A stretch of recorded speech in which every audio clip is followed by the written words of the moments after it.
சகோதர சகோதரிகளே, புனித செபஸ்தியாருடைய அன்பு பக்தர்களே, இத்திருவிழாவில் பங்கேற்கின்ற உங்கள் அனைவரையும் நமது பங்கு தந்தையின் பெயரால் உங்கள் அனைவரையும் நெஞ்சார வாழ்த்துகிறேன். இன்றைக்கு அருமையான ஒரு தலைப்பு கொடுக்கப்பட்டிருக்கிறது.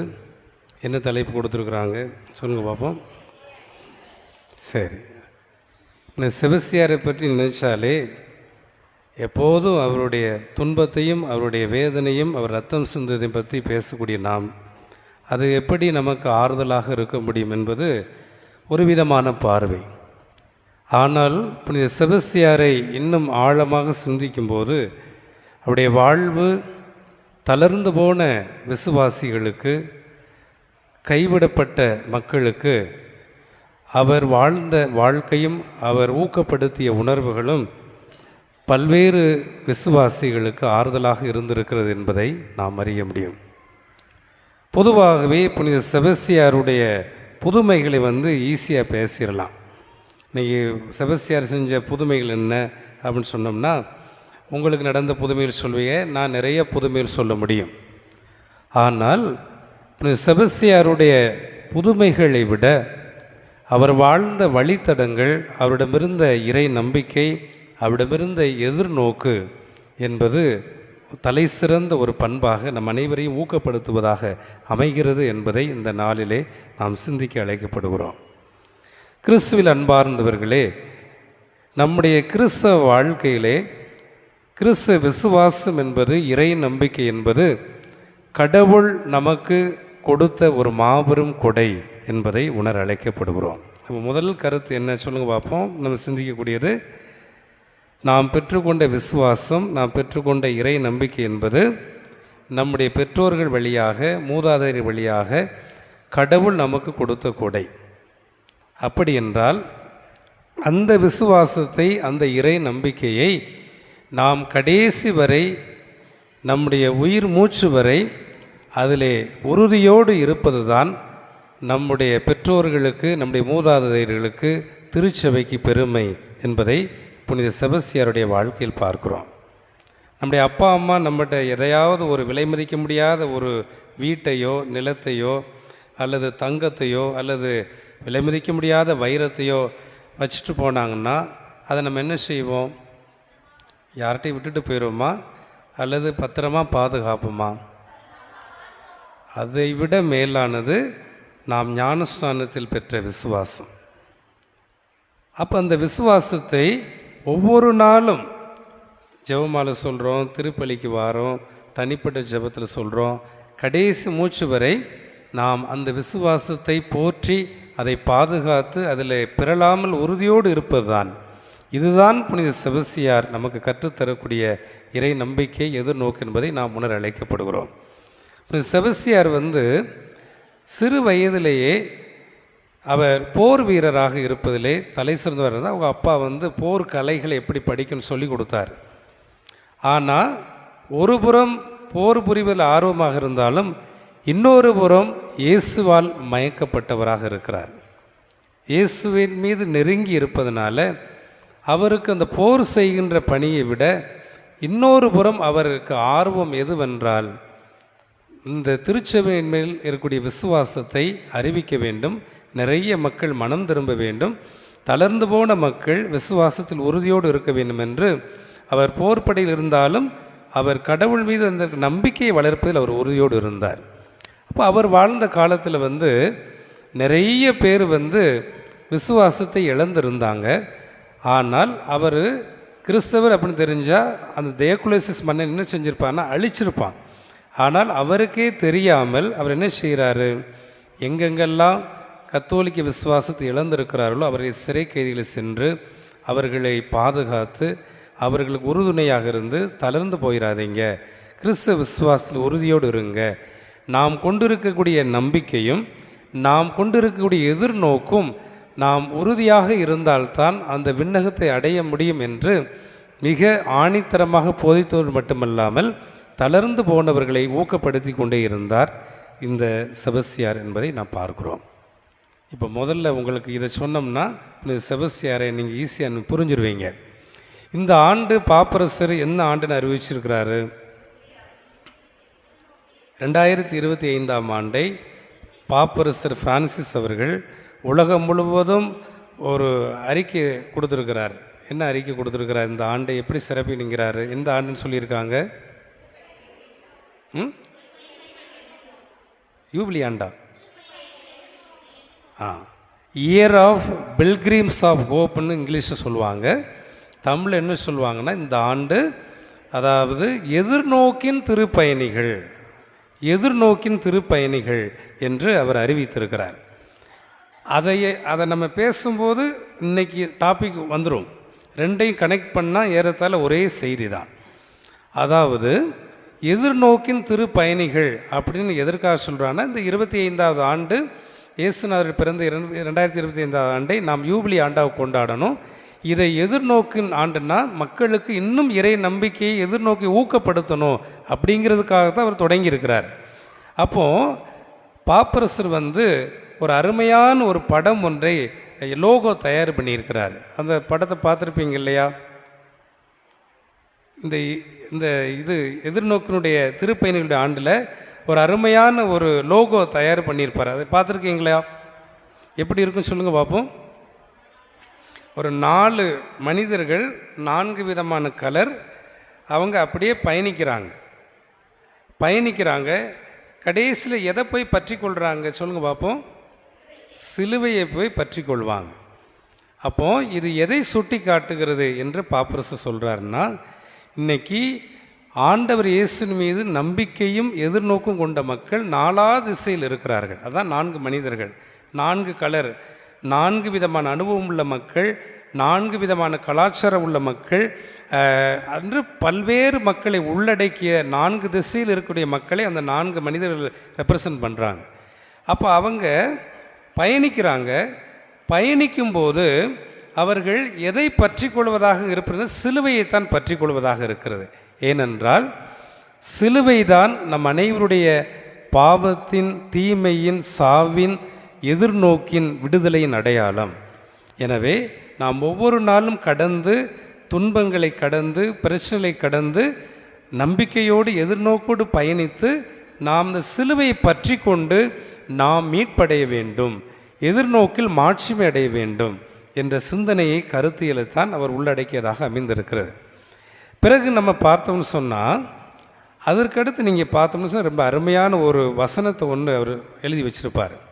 ரோமையருக்கு எழுதிய திருமுகம் 5வது அதிகாரம் 5வது வசனம் என்ன சொல்லுது? யாராவது வாசிங்க பார்ப்போம். ரோமையருக்கு எழுதிய திருமுகம் 5வது அதிகாரம் 5வது வசனம் யாராவது வாசிங்க பார்ப்போம். அந்த எதிர்நோக்கு ஒருபோதும் ஏமாற்றம் தராது, ஏனெனில்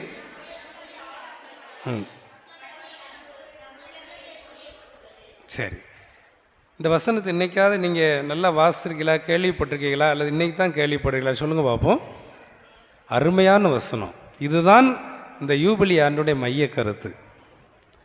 எதிர்நோக்கு நம்மை ஒருபோதும் ஏமாற்றம் தராது என்று அருமையாக தூய சின்னப்பர் எழுதுகிறார். அதைத்தான் பாப்பரசர் அருமையாக சொல்கிறார். இன்றைக்கு தினந்தோறும் கோயிலுக்கு வாரீங்க, தினந்தோறும் கோயிலில் மன்றாடுறீங்க. நான் உங்கள்கிட்ட ஒரு கேள்வி கேட்க போகிறேன். நம்பிக்கை, விசுவாசம், எதிர்நோக்கு, இது ரெண்டும் பைபிளில் அருமையாக வருது. இது ரெண்டுக்கு என்ன வித்தியாசம் சொல்லுங்கள் பார்ப்போம். இதை புரிஞ்சுட்டேன்னா ஈஸியாக சொல்ல வேண்டிய கருத்தை புரிஞ்சிடலாம். விசுவாசம் அல்லது இறை நம்பிக்கை, அடுத்து எதிர்நோக்கு, இந்த ரெண்டுக்கும் என்ன வித்தியாசம் சொல்லுங்கள் பார்ப்போம். யாராவது தெரிஞ்சு சொல்லுங்கள் பார்ப்போம். விசுவாசம் அல்லது இறை நம்பிக்கை, அடுத்து எதிர்நோக்கு, இது ரெண்டும் திருவிவிலியத்தில் மிக முக்கியமான வார்த்தைகள். இது தெரிந்தால்தான் இன்றைக்கு செபஸ்தியாரை பற்றியும் தெரிய முடியும், பாப்பரசு சொல்ல வரக்கூடிய கருத்தும் புரியும். நம்பிக்கை என்றால் என்ன, எதிர்நோக்கு என்றால் என்ன, ரெண்டு வித்தியாசம் தெரியணும். யாருக்காவது தெரியுதா? ரெண்டு ஒன்று போல் இருக்குது அப்படிங்களோ? ரெண்டுக்கும் வித்தியாசம் இருக்குது.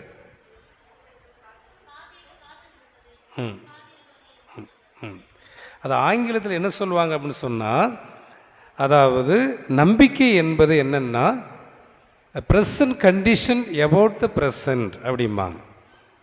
நம்ம வேண்டுறோம், கோயிலுக்கு அந்தோனியார்கிட்ட வாரீங்க, செபஸ்தியார்கிட்ட வேண்டுறீங்க, இயேசுவின் திருதயத்தில் மன்றாடுறீங்க, என் நோய் குணமாகணும், எனக்கு ஒரு பிரச்சனை தீரணும் அப்படின்னு நீங்கள் வேண்டுறீங்க. அது உடனே நடந்துருது.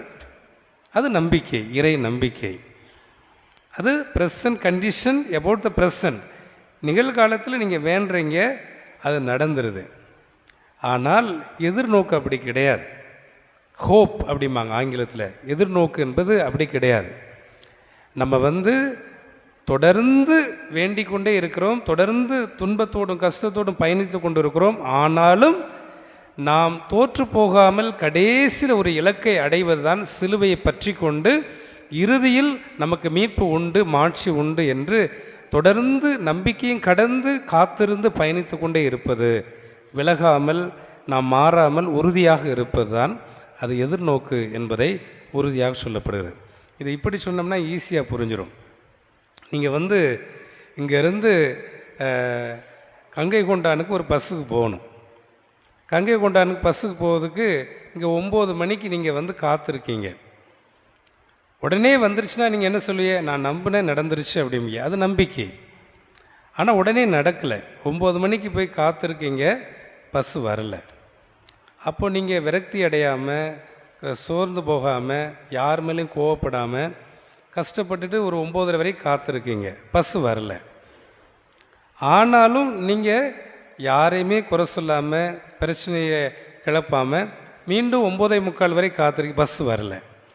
ஆனாலும் நீங்கள் தொடர்ந்து மன உறுதியோடு என்ன கஷ்டம் வந்தாலும் பரவாயில்ல, என்ன பிரச்சனை வந்தாலும் பரவாயில்ல, காத்திருப்போம், உறுதியாக இருப்போம் என்று தொடர்ந்து இருக்கீங்க. ஆனால் பஸ்ஸு வருது, 10:15 வருது. ஆனால் வர வேண்டிய நேரம் என்னது? 9 மணி. ஆனால் வந்திருக்க நேரம் என்னது? 10:15 மணி. இப்போது 10:15க்கும் 9 மணிக்கும் இந்த இடையில் இருக்க 1.25 மணி நேரம் இருக்குது பார்த்தீங்களா? இதில் நீங்கள் எவ்வளோ போராடி இருப்பீங்க, எவ்வளோ கஷ்டப்பட்டிருப்பீங்க, எவ்வளோ மன உளைச்சல் இருந்திருப்பீங்க, எவ்வளோ வேதனையோடு ஆனாலும் வரும் என்று காத்து கொண்டிருந்து கடைசியில் 10:15 பஸ் வந்துருச்சு. இதுதான் எதிர்நோக்கு. இதை நோக்கித்தான் நாம் அனைவருமே, இதைத்தான் செபஸ்தியார் போதித்தார். இந்த உலகத்தில் நம்ம படக்கூடிய கஷ்டமெல்லாம் அது நிரந்தரம் கிடையாது. ஆகையினால் நாம் எல்லோருமே எதிர்நோக்கின் பயணிகள். இந்த உலகத்தில் கஷ்டம் என்பது கொஞ்ச காலம்தான். அதை கடந்து நாம் ஆட்சி அடைவோம் என்பதற்குத்தான் இந்த துன்பங்களை எல்லாம் நாம் சந்திக்கிறோம் என்று இந்த செபஸ்தியார் மிக தெளிவாக சொல்கின்றார். அன்பிற்குரிய சகோதர சகோதரிகளே, இன்றைக்கு புனித செபஸ்தியார் இன்றைக்கி அவர் இறந்து போனாலும் இன்றைக்கு உலகம் முழுவதும் இன்றைக்கி செபஸ்தியாரை நம்ம போற்றோம்னு சொன்னால், அவர் துன்பப்பட்டது நம் அனைவருக்குமே இந்த கிறிஸ்தவ விசுவாசத்தில் இன்னும் உறுதியோடு இருப்பதற்கு, இன்னும் இந்த விசுவாசத்தை காத்து கொள்வதற்கு அவருடைய துன்பம், அவருடைய இறப்பு நமக்கு ஆறுதலின் செய்தியாக இருக்கிறது என்பதை நாம் அனைவருமே உணர அழைக்கப்படுகிறோம். அப்படி என்றால் இந்த செபஸ்தியார் அந்த துன்பத்தின் வழியாக கடந்து மாட்சி அடைவதற்குத்தான் அந்த எதிர்நோக்கி நம் அனைவருக்குமே கற்றுக் கொடுக்கின்றார். அப்போது அந்த செபஸ்தியார் கற்றுக் கொடுக்கக்கூடிய அந்த இறை நம்பிக்கையைத்தான் நாம் 1 பேதுரு 5வது அதிகாரம் 10வது வசனம் 11வது வசனத்தை நீங்கள் வாசிங்க பார்ப்போம். அருமையான ஒரு வசனம். அதில் மிக தெளிவாக எழுதப்பட்டிருக்கும். 1 பேதுரு 5ஆம் அதிகாரம் 10, 11வது வசனத்தை நீங்கள் வாசிங்க பார்ப்போம். எல்லா அருளையும் கொண்ட கடவுள் கிறிஸ்துவுக்குள் அந்த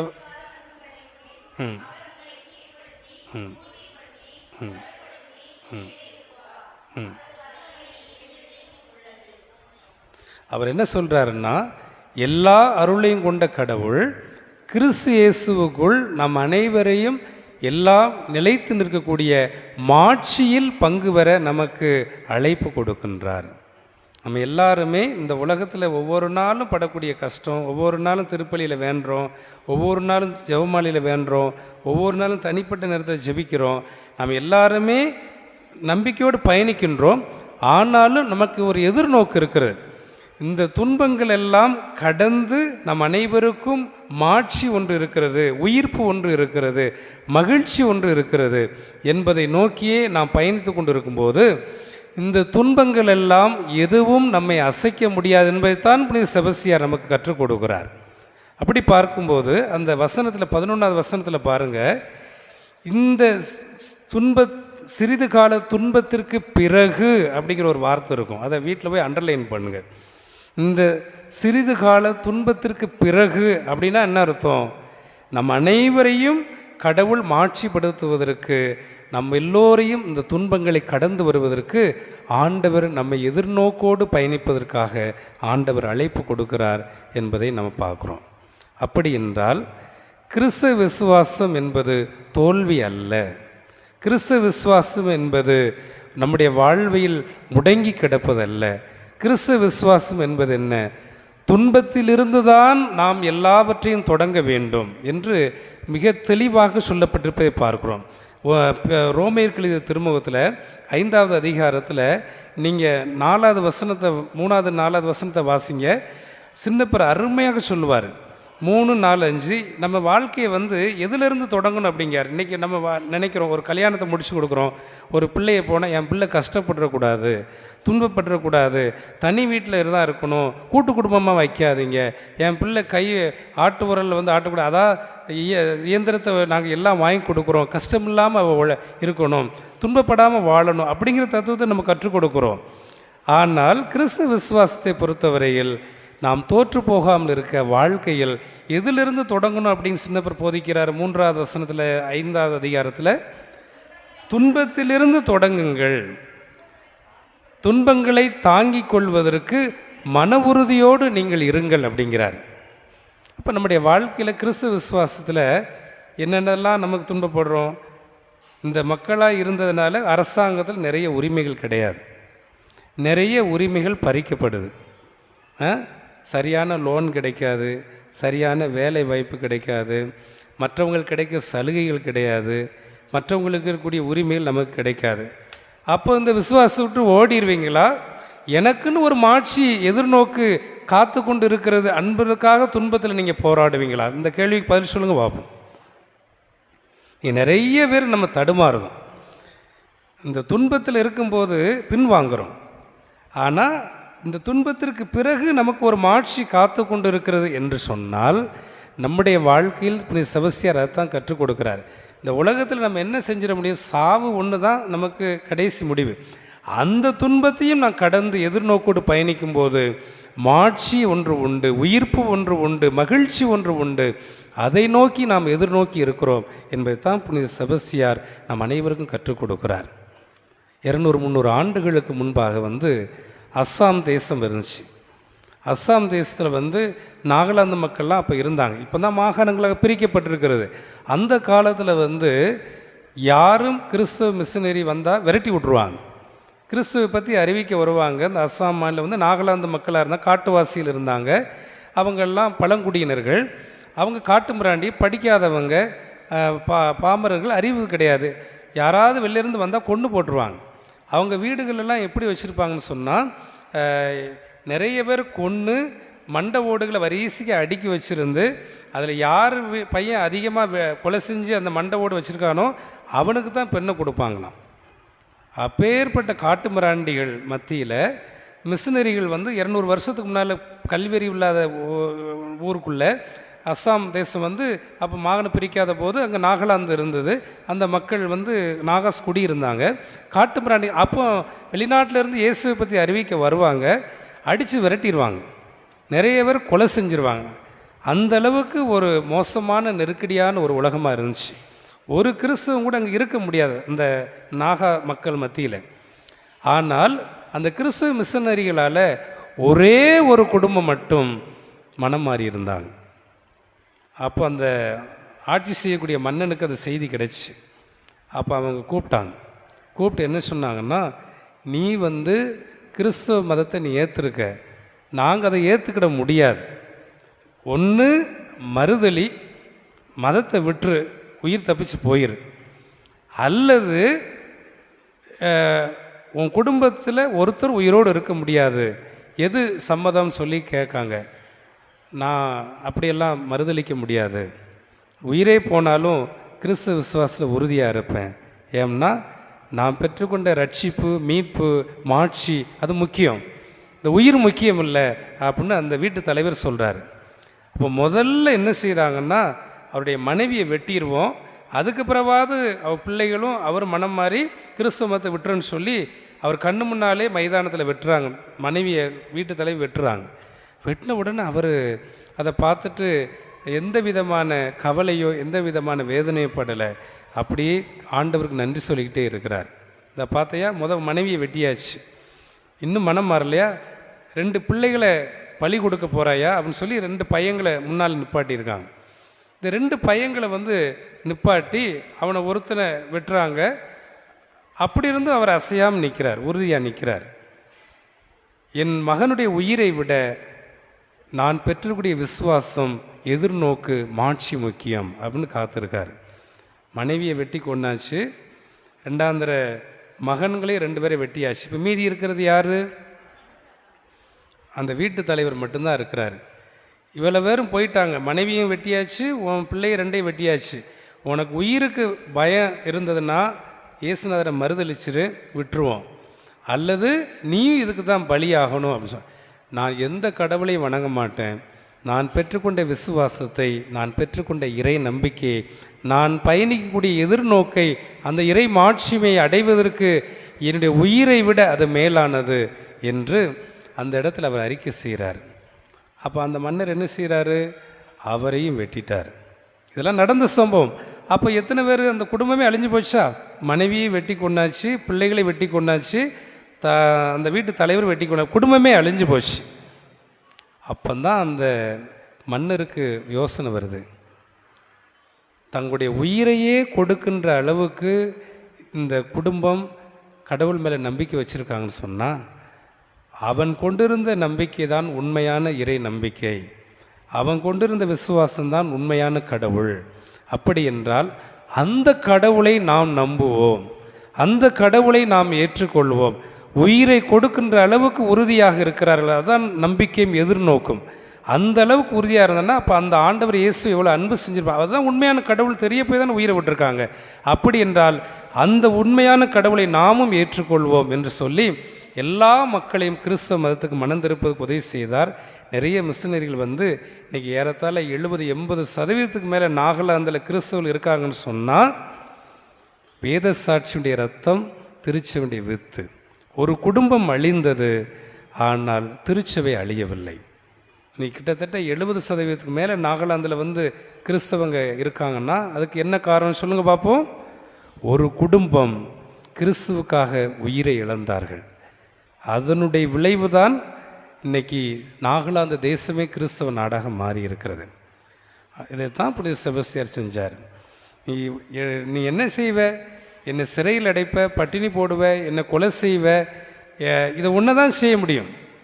என்னுடைய ஆன்மாவையோ என்னுடைய மாட்சிமையோ நீ அழிக்க முடியாது என்று தான் புனித செபஸ்தியார் கடைசி வரை தான் பெற்றுக்கொண்ட விசுவாசத்தை, தான் பெற்றுக்கொண்ட இறை நம்பிக்கையை அவர் பாதுகாத்து உறுதியோடு இருந்தார். அவர் மட்டுமல்ல, தளர்ந்து போன அந்த விசுவாசிகளை அவர் ஊக்கப்படுத்தினார். மார்க்குஸ் மார்சலினுஸ் அப்படிங்கக்கூடிய 2 இளைஞர்கள் கிறிஸ்தவ மதத்தை ஏற்றுக்கிட்டாங்க. ஏற்றுக்கிட்ட உடனேயே அவர்கள் சிறையில் அடைச்சிட்டாங்க. அப்போ செபஸ்தியார் என்ன செய்கிறார் தெரியுமா? நேரடியாக செயலுக்குள்ளே போயிட்டார், சிறைச்சாலைக்கு போகிறார். அவங்க அப்பா அம்மா சொல்கிறாங்க, நீ கிறிஸ்துவ விசுவாசத்தை விட்டுரு, இதனால் உன்னை துன்பப்படுத்துகிறாங்க ரோமை பேரரசு, அதனால் விட்டுரு அப்படிங்கிறாங்க. அவங்க விடுறதுக்கு தயாராக இருக்காங்க. அந்த நேரத்தில் செபஸ்தியார் அந்த சிறைக்குள்ளே போய், தளர்ந்து போகாதீர்கள். செபஸ்தியார் சொன்ன வார்த்தையை நான் சொல்கிறேன் பாருங்கள், தளர்ந்து போயிடாதீங்க, உறுதியோடு இருங்கள். காரணம் என்னவென்று கேட்டால், இந்த மண்ணுலக வாழ்க்கையில் நமக்கு முடிவு ஒன்று நம்முடைய வாழ்க்கையே முடிஞ்சு போச்சுன்னு சொன்னால் நாம் கொண்டிருக்கிற நம்பிக்கை வீணானது. நாம் கொண்டிருக்கிற நம்பிக்கை என்னது என்று கேட்டால், இறப்புக்கு பிறகு நமக்கு மாட்சி உண்டு, விண்ணக வாழ்வு உண்டு என்று சொன்னால், அந்த உண்மையான தெய்வம் இயேசுவை நாம் கண்டு கொண்டோம். உண்மையான இயேசுவை நாம் தினந்தோறும் அறிக்கை எடுக்கிறோம். இந்த இயேசுவை சிறைச்சாலையில் மறுதளிக்காமல் உறுதியோடு இரு, உன்னுடைய இறப்பை கடந்து நீ மாட்சி அடைவாய் என்று மார்சலினுஸ் அந்த மார்க்குஸ்ங்கிற 2 இளைஞர்களுக்கு புனித செபஸ்தியார் ஊக்கப்படுத்துகிறார். அப்போ அவர் என்ன சொல்கிறாருன்னா, இந்த உலகத்தில் பொய்மை இருக்கிறது, இயேசு கிறிஸ்துவின் ஒருவிடம் மட்டும்தான் உண்மை இருக்கிறது. இந்த உலகத்தில் இருள் இருக்கிறது, அழிவுக்குரிய இருள். இயேசு கிறிஸ்து ஒருவரிடம் மட்டும்தான் வழியும் ஒளியும் இருக்கிறது என்று சொன்னார். அதே சமயம் இந்த உலகத்தில் எல்லா இடத்திலும் சாவும் முடிவும் உண்டு. ஆனால் இயேசு கிறிஸ்து ஒருவரிடம் மட்டும்தான் வாழ்வும் மீட்பும் உண்டு என்று ஆணித்தரமாக போதிக்கிறார். இப்படி ஒவ்வொரு இடத்துல சிறையில் இருப்பவர்களுக்கு, விசுவாசம் தளர்ந்து போனவங்களுக்கு அங்கங்கே போய் போதிக்கும்போது இவர் கொடுத்த ஊக்கத்தில் அவங்க அந்த விசுவாசத்தை விடாமல் உறுதியோடு இருக்கிறார் என்று சொன்னால், புனித செபஸ்தியார் நம்பிக்கை இழந்த, விசுவாசத்தை இழந்த, வாழ்க்கையில் தளர்ந்து போன, இதிலிருந்து மறுதலித்து தப்பி ஓடுகிற அந்த மக்களை எல்லாம் புனித செபஸ்தியார் தான் பெற்றுக்கொண்ட விசுவாசத்தினால் அவர்களை ஊக்கப்படுத்தி கொண்டே இருந்தார் என்பதை பார்க்கிறோம். நாம் எடுத்து வாசிப்போம். ரோமையருக்கு எழுதிய திருமுகம் 1வது அதிகாரம் 11, 12 வசனம் வாசிங்க பார்ப்போம். ரோமையருக்கு எழுதிய திருமுகம் 1வது அதிகாரம் 11, 12 வாசிங்க பார்ப்போம். இவ்வளோ பேர் வாசிங்கன்னா யார் வாசிக்கன்னு புரியாது. யாராவது ஒருத்தர் சத்தமாக மைக்கில் வாசிங்க பார்ப்போம். ம் ம் ம் ம்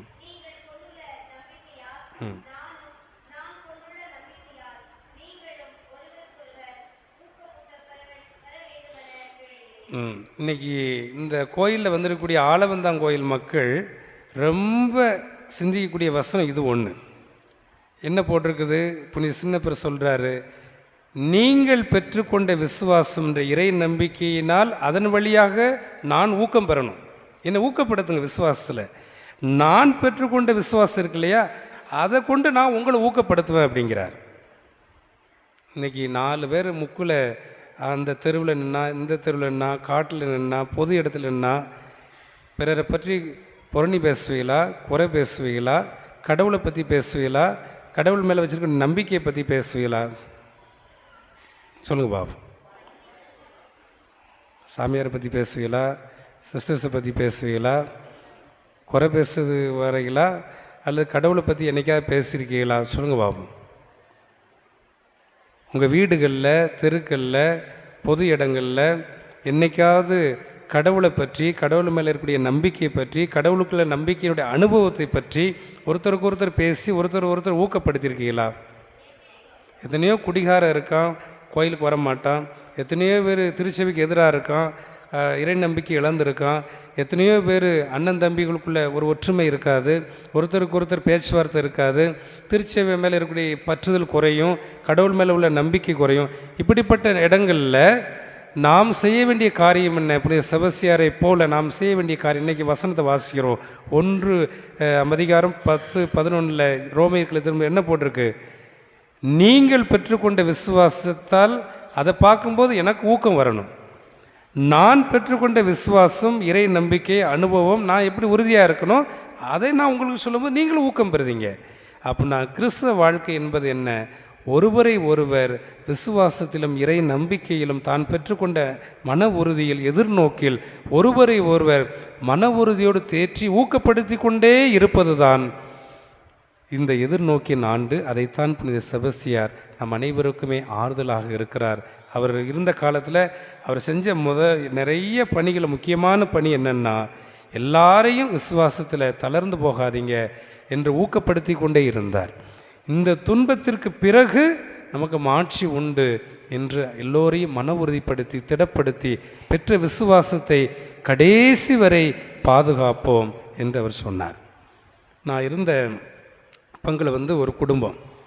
அந்த குடும்பத்தில் மற்றவங்க எல்லாரும் இந்துன்னு சொன்னால் சர்டிஃபிகேட்டில் எழுதியிருப்பாங்க. இந்துன்னு சொல்லியாச்சுன்னு சொன்னால் வேலை கிடைக்கும். இங்கே கோயிலில் ஒரே சர்வீஸ் விசுவசிக்கிறேன், வானம் பூமியை படைத்தவன்னு சொல்லிவிட்டு நாக்கு நீட்டு நன்மை வாங்கிக்கிடுவோம்.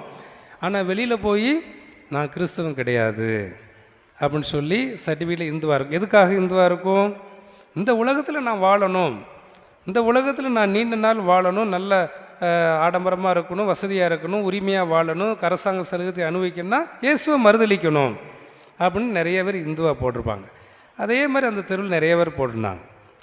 ஆனால் ஒரே ஒரு குடும்பத்தார் மட்டும்தான் அதில் கிறிஸ்தவர் அப்படின்னு சொல்லி போட்டாங்க. அப்போ நிறைய பேர் கேட்டாங்க, ஏன் கிறிஸ்தவர்னு போட்டிருக்கீங்க, உங்களுக்கு சலுகையெல்லாம் கிடைக்காத, உங்களுக்கு உரிமையெல்லாம் கிடைக்காத, உங்கள் பையன் சீக்கிரம் வேலைக்கு போய்க்கிட மாட்டானே, எத்தனையோ பேர் படிச்சுட்டு சும்மா இருக்காங்களே, நம்மளை ஒதுக்கி வைப்பாங்களே அப்படின்னு சொல்லி அவதைரியப்படுத்தினாங்க. ஆனால் அந்த வீட்டினுடைய தந்தை என்ன சொன்னார் தெரியுமா? என் பையன் பட்டினி கிடந்தாலும் சரிதான், என் பையனுக்கு வேலை கிடைக்காம போனாலும் சரிதான், நான் கிறிஸ்துவை மறுதலிக்க மாட்டேன். மிஞ்சி போனால் என்ன நடக்கும்? சாவு ஒன்று தானே நடக்கும். சாவுக்கு பிறகு மாட்சி ஒன்று இருக்கு இல்லையா, முடிவில்லாத வாழ்வு ஒன்று இருக்கு இல்லையா, அந்த வாழ்வுக்காக இந்த அற்ப வாழ்வில் நான் இயேசுவை மறுதலிக்கணுமா என்று சொல்லி கிறிஸ்தவர் தான் போட்டார். ஆனால் மற்றவங்க எல்லாரும் இவங்க என்ன பிள்ளைக்கு என்ன சலுகை வாங்க போகிற, என்ன வேலை கிடைக்க போகுதுன்னு சொல்லி எல்லாரும் அவதைரியப்படுத்தினாங்க, எல்லாரும் அவங்கள ஏளனமாக பேசினாங்க. ஆனால் அவர் பெற்றுக்கொண்ட விசுவாசத்தில் அவர் உறுதியோடு இருந்தார். அதனால் என்ன ஆச்சு அப்படின்னு சொன்னால், ஆண்டவர் அவர்களை கைவிடவில்லை. இன்றைக்கி நீங்கள் பார்த்தீங்கன்னு சொன்னால், அந்த குடும்பத்தில் அவர் படித்து முடித்த உடனே அவருக்கு கவர்மெண்ட் வேலை வந்துச்சு. இன்றைக்கி 30 வருஷம் சர்வீஸில் இருக்கிறாரு. அவர் அரசு துறையில் பணியாற்றார். அவருக்கு திருமணம் நடந்துச்சு. அவருடைய மனைவியும் அரசாங்க பள்ளிக்கூடத்தில் வாத்தியாராக இருக்கார். இன்றைக்கி அவங்க குடும்பம் அந்த ஊர்லேயே மிகுந்த ஒரு செல்வாக்கான குடும்பமாக இருக்கிறது. அப்போது கிறிஸ்துவை மறுதலிச்சா ஒன்றுமே மறுதலிக்க அப்படின்னு சொல்லி கொடுத்த காலத்தில், கிறிஸ்து என்னை பட்டினி போட்டாலும், நான் பையனுக்கு வேலை கிடைக்காம இருந்தாலும், நான் ஞானஸ்நானத்தில் பெற்றுக்கொண்ட விசுவாசத்தை கடைசி வரை நான் பாதுகாப்பேன். இந்த அற்பமான சலுகைகள், அற்பமான உரிமைகள், இதனால் நான் மயங்கி போக மாட்டேன். எனக்கென்று ஒரு மாட்சிமை விண்ணகத்தில் அதுக்குத்தான் எதிர்நோக்கு பயணிகளாக நான் ஒவ்வொரு நாளும் ஓடிக்கொண்டு இருக்கிறேன்னு சொல்லி அவர் உறுதியோடு இருந்தார்கள். இன்றைக்கி நம்ம ஒரு 3 நாளைக்கு முன்னால் டொனால்ட் ட்ரம்ப் அமெரிக்காவில் வெள்ளை மாளிகையில் ஒரு அறிக்கை கொடுத்தார். யாராவது கேட்டிங்களா? சொல்லுங்கள் பார்ப்போம். கேட்டது சொல்லுங்கள் பார்ப்போம். அவர் என்ன சொன்னார் சொல்லுங்கள் பார்ப்போம். அதெல்லாம் வேறு கதை. டொனால்ட் ட்ரம்ப் பதவியேற்றார் முந்தா நாள். அவர் என்ன சொன்னார்? அமெரிக்காவில் சொன்ன வார்த்தை உலகம் முழுவதும் எதிரொலித்து கொண்டு இருக்கிறது. இன்றைக்கு பதவி ஏற்கும்போது அவர் என்ன சொன்னார்? செய்தியெல்லாம் வாசிக்க மாட்டீங்களா, கேட்க மாட்டீங்களா? முந்தா நாள் தான் நடந்த சம்பவம். என்ன சொன்னார்? நிறைய பேருக்கு பைபிள் வாங்கி கொடுப்பேன் அப்படின்னாரு. எதுக்காக? மக்களை இன்னும் இயேசுவின் மேலே விசுவாசத்தில் ஊக்கப்படுத்தணும் அப்படிங்கிறத அவர் சொல்கிறார். அவர் என்ன சொன்னார் தெரியுமா? என் வாழ்க்கையில் நான் நிறைய கஷ்டப்பட்டு, நிறைய எதிர்ப்புகள், சவால்கள், என்னை காதலெல்லாம் சுட்டுட்டாங்க. எலெக்ஷனில் ஓட்டு கேட்க போகும்போது எவ்வளவோ துன்பப்படுத்தினாங்க. நான் பதவிக்கு வந்துடக்கூடாதுன்னு சொல்லி எவ்வளோ கஷ்டப்படுத்தினாங்க, அவமானப்படுத்தினாங்க, என்னை ஏமாத்தினாங்க, என்னை கொலை செய்ய பார்த்தாங்க. ஆனால் இன்றைக்கு இந்த அமெரிக்க நாட்டினுடைய அதிபராக நான் பொறுப்பேற்கிறேன் என்றால் அது இயேசு கிறிஸ்து ஒருவரால் தான் என்று அவர் அறிக்கை செய்தார். அப்போ இயேசு கிறிஸ்துவை நம்புகிறவங்கள் யாரும் தோற்று போவது கிடையாது. இந்த அற்பமான மனிதர்கள் என்ன சொல்லுவாங்க? அவரை நம்பினதுனால நிறைய உரிமைகள் பறிக்கப்படும், சலுகை இழக்கப்படும் அப்படின்னு சொல்லுவாங்க. ஆனால் இயேசு கிறிஸ்துவால் விசுவசிக்கிறவர்களை ஆண்டவர் ஒருபோதும் கைவிட மாட்டார். இந்த உலகத்திலே நம்ம கைவிடப்பட மாட்டோம்னா, மறு உலக வாழ்வில் நாம் உறுதியோடு பயணிப்பதற்கு தான் இந்த எதிர்நோக்கோடு பயணிக்க நம்முடைய பாப்பரசு இந்த ஆண்டை எதிர்நோக்கின் பயணிகள் என்று அருமையாக அறிவித்திருக்கிறார். அதைத்தான் புனித செபஸ்தியார் அருமையாக, நம்மெல்லாம் இந்த உலகத்தில் படக்கூடிய கஷ்டமெல்லாம் கொஞ்சம் கொஞ்சம்தான். அதை பாருங்கள், அழகாக எழுதியிருக்கும். 1 பேதுரு 5ஆம் அதிகாரத்தில் 11வது வசனத்தில் அருமையாக சொல்லியிருக்கும். இந்த சிறிது துன்பத்திற்கு பிறகு அப்படிங்கிற வார்த்தை நீங்கள் அண்டர்லைன் பண்ணி படிச்சீங்கன்னா உங்களுக்கு ஈஸியாக புரிஞ்சிடும். இதற்கு பிறகு கடவுள் நமக்கு ஒரு மாட்சியை வைத்திருக்கிறார். அந்த நம்பிக்கையோடு எதிர்நோக்கோடு தான் நாம் ஒவ்வொரு நாளும் பயணிக்கின்றோம் என்பதை உணர அழைக்கப்படுகிறோம். கிறிஸ்துவில் பிரியமான சகோதர சகோதரிகளே, நீங்கள் எல்லாருமே நல்ல மனிதர்கள் தான், நீங்கள் எல்லாருமே நல்ல மக்கள் தான். ஆனால் உங்கள்கிட்ட என்கிட்ட ஒரு குறை இருக்கும். ஆண்டவரை பார்த்து ஒரு மனுஷன் கேட்டான் இல்லையா, நல்ல போதகரே, நிலைவாழ்வு பெற நான் என்ன செய்யணும் அப்படின்னு கேட்குறான். அப்போ ஆண்டவர் என்ன சொல்கிறாரு? யார் நல்ல போதகர்? கடவுள் ஒருவரை தவிர இந்த உலகத்தில் ஒருத்தனும் யோக்கியனும் கிடையாது, நல்லவனும் கிடையாது அப்படின்னு இயேசுநாதர் சொல்லிட்டாரு. அப்போ நிலை வாழ்வு பெறனா என்ன செய்யணும், முடிவில்லாத வாழ்வு பெறனா என்ன செய்யணும் கேட்குறான். 10 கட்டளை கடைப்பிடி அப்படிங்கிறாரு. அவன் நான் சிறு வயதுலேருந்து அதை கடைப்பிடிக்கிறேன் அப்படிங்கிறான். அப்போ ஆண்டவர் அவனை தொடர்ந்து விடுதாப்புல இல்லை. திரும்பவும் ஆண்டவர் சொல்கிறார், உன்னிடம் ஒரு குறை உண்டு அப்படிங்கிறார். கடைசியில் ஒரு புள்ளி வைக்கிறார். உன்கிட்ட ஒரு குறை இருக்குப்பா அப்படிங்கிறார். எல்லாத்தையும் அது குறை இருக்குது, ஒரு குறை இருக்குது அப்படிங்கிறார். நீ நம்மளை எவ்வளவு தான் நல்லவன்னு சொன்னாலும் நம்மகிட்ட ஒரு குறை இருக்கும். ஆண்டவர் கரெக்டாக சொல்கிறார், உன்கிட்ட ஒரு குறை இருக்குது அப்படிங்கிற. என்ன குறை அப்படின்னு கேட்குறான். உனக்கு நிறைய சொத்து இருக்குது, உன்னுடைய சொத்தை விற்று ஏழைகளுக்கு கொடுத்துட்டு அதன் பிறகு நீ என்னை பின்பற்றி வா, பிறகு உனக்கு மீட்பு கிடைக்கும், உனக்கு மாட்சி கிடைக்கும் அப்படிங்கிறார். அவன் கொடுத்தானா, அவன் முகம் வாடி போனானா? சொல்லுங்கள் பார்ப்போம், பைபிள் என்ன சொல்லுது?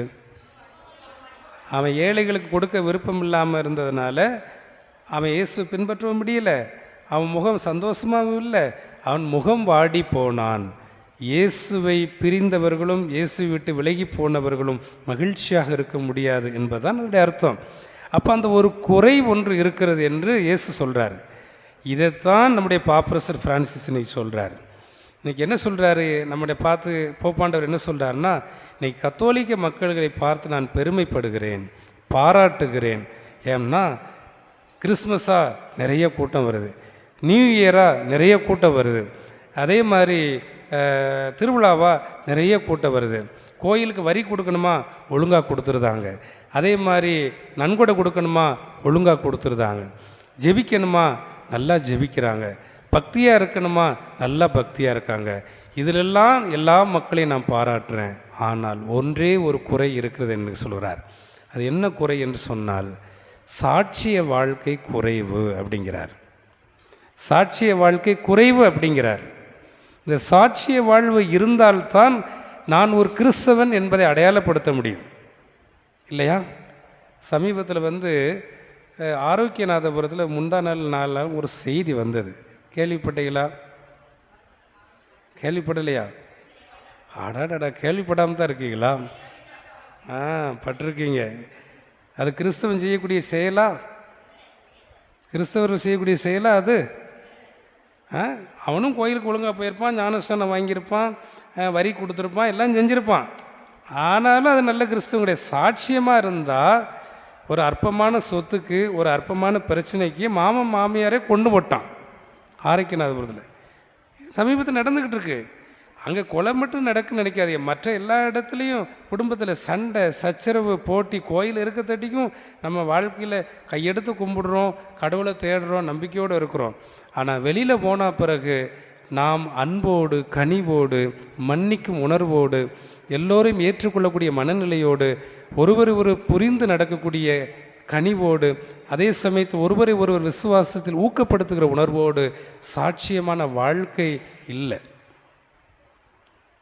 அப்படி என்றால் நாம் எப்படி இப்படி செபஸ்தியாரை பக்தராக கொண்டிருக்க முடியும்? செபஸ்தியார்கிட்ட போய் எனக்கு நல்லது தர, அதை செய்ய, அது ஒரு விதமான பக்தி. ஆனால் செபஸ்தியார் நம்மை இறை நம்பிக்கையில், எதிர்நோக்கில், பின் வரக்கூடிய மாட்சிமைக்கு அவர் உறுதிப்படுத்துகிறார்.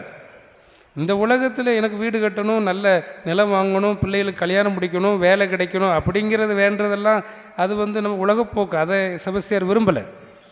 செபஸ்தியாரை போல, செபஸ்தியார் பிறரை ஊக்கப்படுத்தியதைப் போல நாம் பெற்றுக்கொண்ட விசுவாசத்தில் மாட்சி அடைவதற்கு சாட்சியமான வாழ்க்கை இன்றைக்கு வாழ்கிறோமா?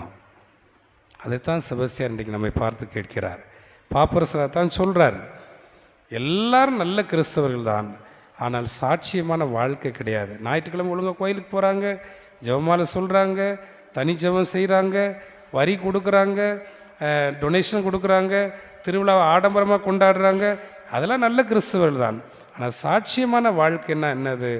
ஊர் மக்களுடைய ஒற்றுமை, ஊர் மக்களுடைய அமைதி, ஊர் மக்களிடம் இருக்கக்கூடிய கனிவு, ஊர் மக்களிடம் இருக்கக்கூடிய மன்னிக்கும் மனப்பான்மை, ஊர் மக்களிடம் ஒருவரை ஒருவர் மதித்து நடக்கக்கூடிய கிறிஸ்தவ பண்பாடு, இதுதான் இந்த சாட்சியமான வாழ்க்கை தான் நம்மை மாட்சிமை அடைய செய்யும். அதை நோக்கி தான் எதிர்நோக்கோடு ஒவ்வொரு நாளும் நாம் பயணிக்கிறோம். அந்த விசுவாசத்தில், அந்த இறை நம்பிக்கையில், நாம் பெற்றுக்கொண்ட விசுவாசத்தில் அந்த செபஸ்தியார் ஊக்கப்படுத்தி பிறரை ஆறுதலாக இருந்ததைப் போல நாமும் பிறருக்கு இறை நம்பிக்கையை ஊட்டுகின்ற எதிர்நோக்கில் பயணிக்கின்ற நாம் ஒருவரை ஒருவர் ஊக்கப்படுத்தி ஒருவருக்கு ஒருவர் ஆறுதலாக நாம் பயணிக்க இந்த செபஸ்தியார் நமக்காக விண்ணகத்தில் பரிந்து வீசுவாராக. ஆமென்.